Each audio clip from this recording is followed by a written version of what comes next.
Don't be afraid of it, it doesn't bite. In theory, like anything in life, practice makes perfect. So here you have 5 exercises for better sewing.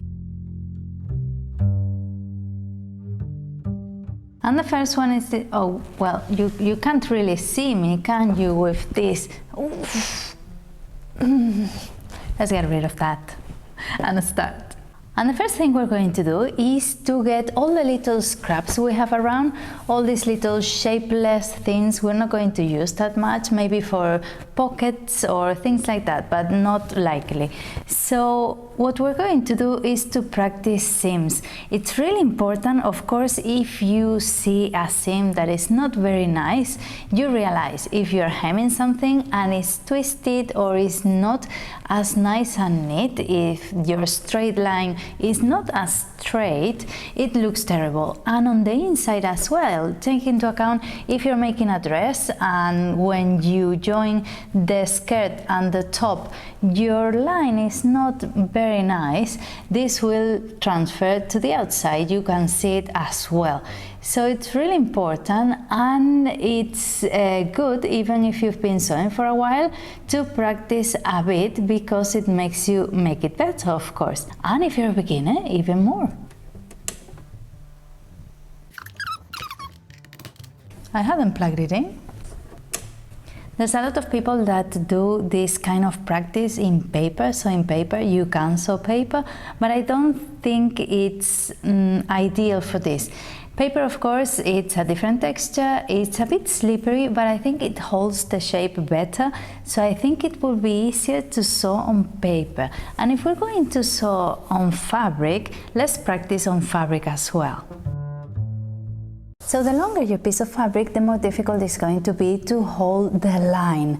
So your job is to make as many rows as possible, so you can see the difference between the first one and the last one, how straight they look. Well, I decided to go for another blue piece, so all our practice is in blue and the video looks much nicer.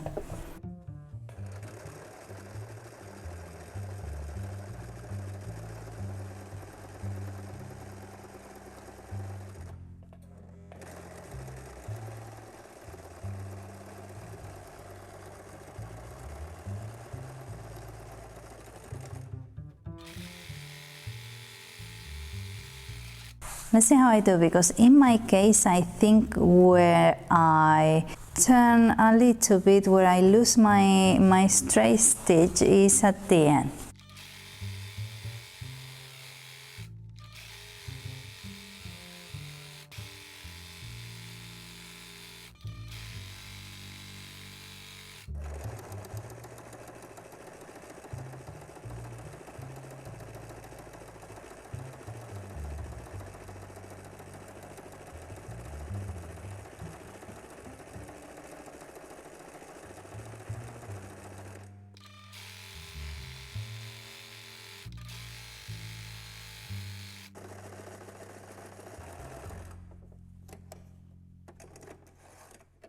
Well, the first one is done.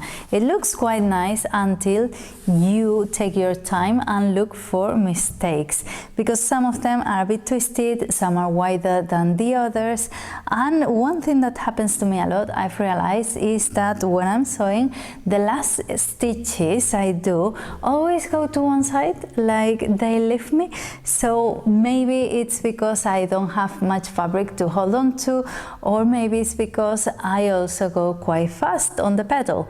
So take your time and don't go fast, so you can maneuver properly.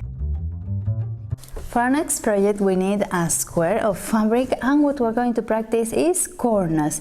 Corners might be difficult for some people are afraid of them, but there's nothing to be afraid of. So what we're going to do is that we're going to start sewing our straight stitch, our straight line, and then when we get to the corner we're going to lift the needle in, lift the foot press and turn it 90 degrees to keep on sewing like that. And to make this exercise more interesting, when we get to the first point where we started, we're going to leave the foot press margin we were doing with the first project, with the first exercise, so we can keep on sewing this square, these little corners, all the way in to see how we do.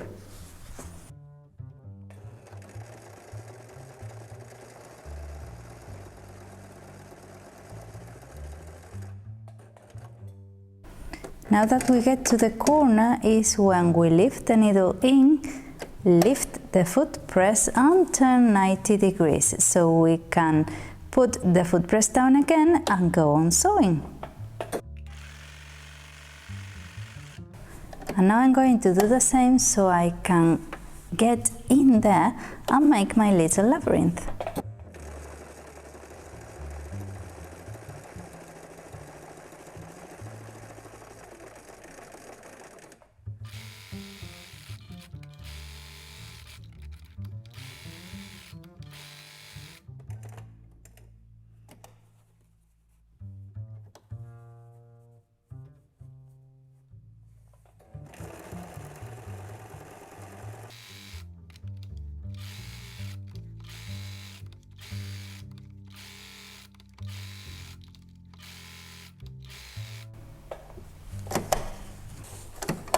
Well, this one was quite enjoyable. I quite like doing these corners, but the only thing is like some of them don't have the tension they should.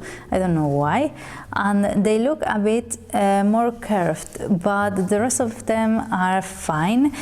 And of course some are wider and one of them is terribly narrow. I don't know why. Well, because I didn't do it properly, of course. But it's quite enjoyable. It could be a little coaster, couldn't it? Curves. Curves are scary as well, I know, but they don't have to be. So I recommend you to start with something that you have, or to cut a piece of fabric in a curve shape, in a circle or something like that. I have a bit of a donut here.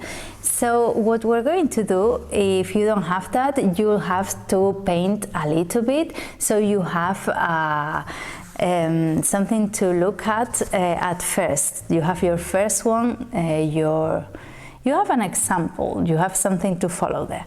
So what we're going to do is the same, but we have to start sewing, and our job is to pivot the material a little bit, only slightly, so the machine can go on sewing and we get a nice shape. So let's see how many we can do, or I can do, and how nice they look. We're going to start sewing and let the machine pull the fabric. You must never pull from your fabric, but in this case we're going to just let it flow, and then what we're going to do is just to move it a little bit so the curve can continue.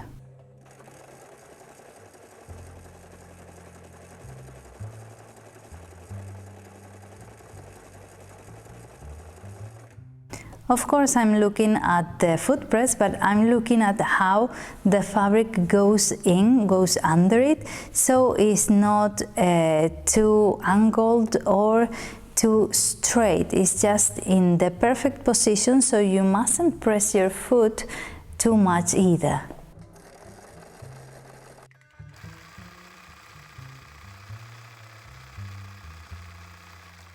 And now let's follow the seam we just did.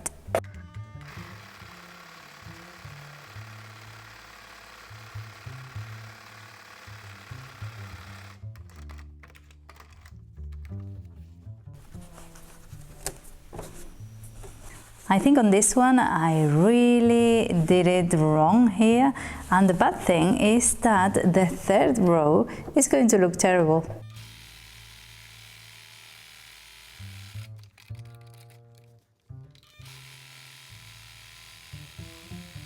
Such a mess I'm making, oof.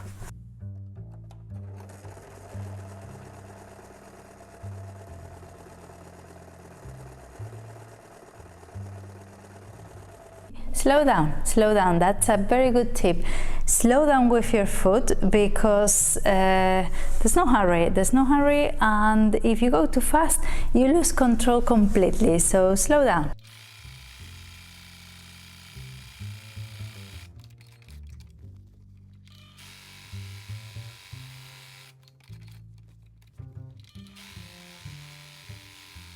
What a mess, what a mess.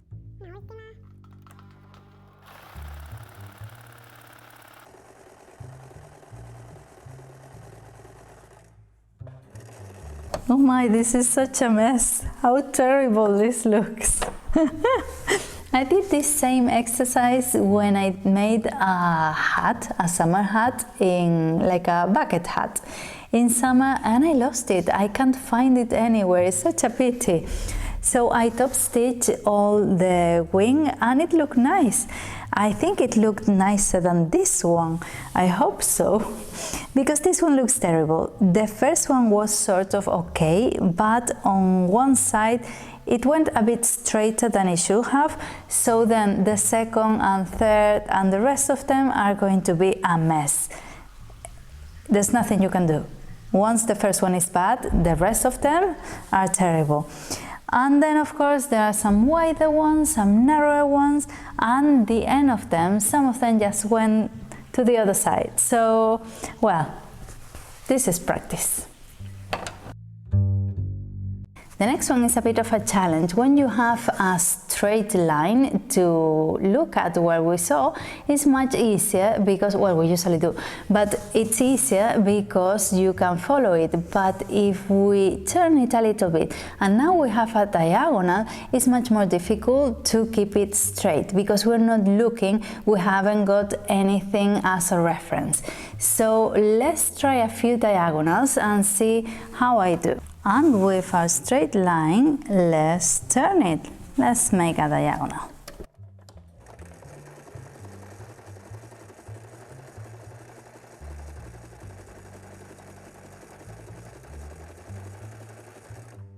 In theory, if we don't go crazy with the pedal and we let the machine just go on what it's doing, it should be okay and we should end up with a nice straight line.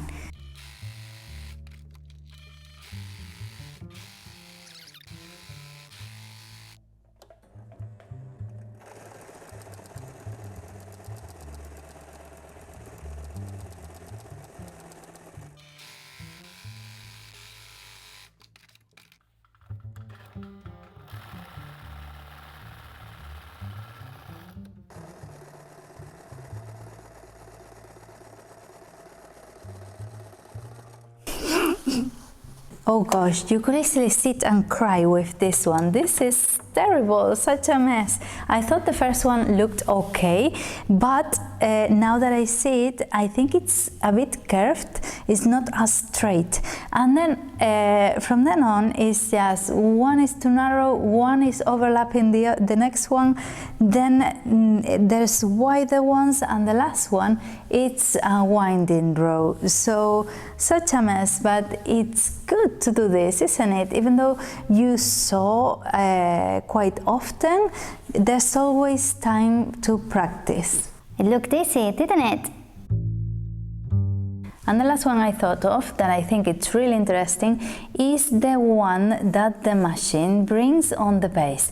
You have here, apart from your foot press, you can use this line. They are only like 3 millimeters wide, but they're really useful because if you want to hem something a bit wider, not only 1 centimeter or something like that, you can use them as reference and they're really good. So I'm going to try them all one by one, moving my fabric to see how I do and how it looks. First mark.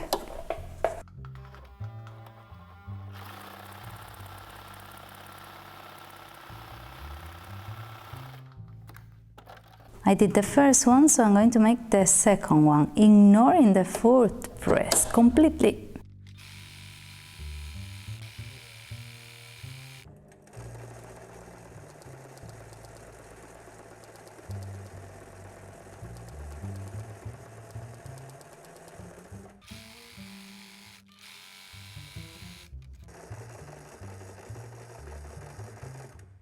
the bobbin ran out. Okay, well, that's it then for today, because it's almost midnight and it's enough for today.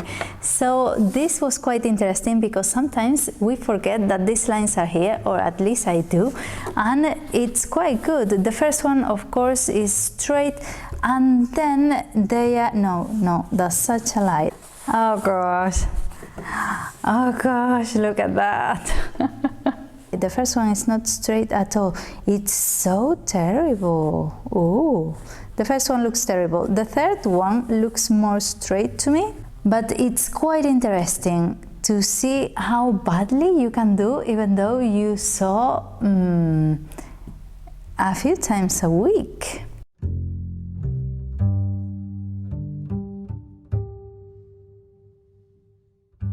It's only good to practice, not only if you're a beginner, but maybe even if you're an advanced or more advanced sewer.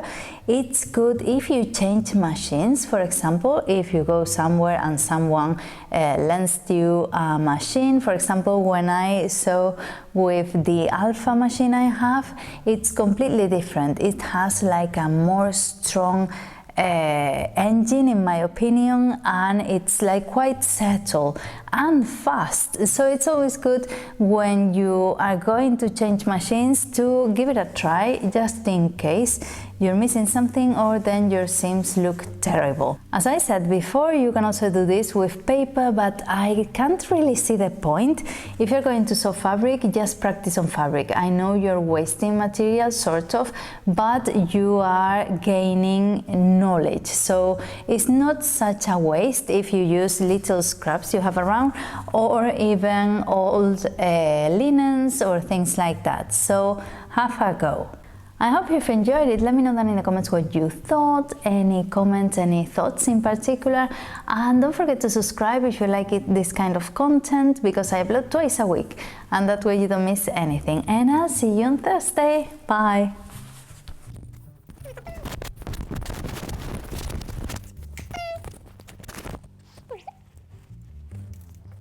¿Qué tal? ¿Bien por aquí?